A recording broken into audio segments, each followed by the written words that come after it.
Hey guys, today I'm going to show you how to make a border effect using auto actions. So it'll be super fast and super easy to do once you do it the long way one time. So in order to make this new auto action, you'll need the auto action menu. If you don't have it on your workspace, click Window and then click Auto Actions. So once you have that palette pulled up, go ahead and make sure it's in this editing mode and not in button mode. You use the sandwich menu to pull it into editing mode. To create a new one, we're going to click this button down here and go ahead and name it.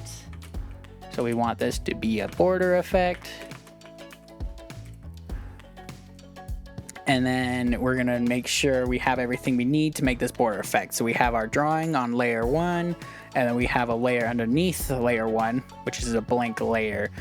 So go ahead and select your drawing layer. We're on this new border effect. Go ahead and click record to start creating this new auto action.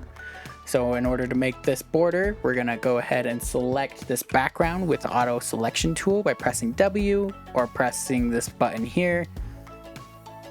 So we're selecting the background. Then we go over here to select the inverted selected area. And then we're going to, from there, you kind of see it's already recorded that first action. Switch layers to the layer underneath.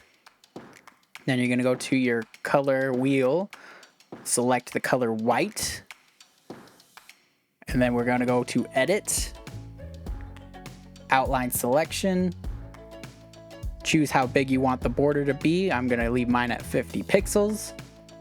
Hit OK. Got that border, which looks great. Go ahead and deselect everything. Control D. That's everything we wanted to be recorded for this auto action. Go ahead and click stop recording. So now this whole action is ready to go. So we could go back into button mode. So click that sandwich again, go to button mode. And to show you how that would work, so let's say you got to this point in your drawing. So you have your drawing, get a new menu or new layer underneath your drawing. Go ahead and select the background of your drawing, and then now you can just click this border effect button and it'll create that border for you, which is super useful and saves a ton of time. So I hope that helped you out, and thank you guys for watching.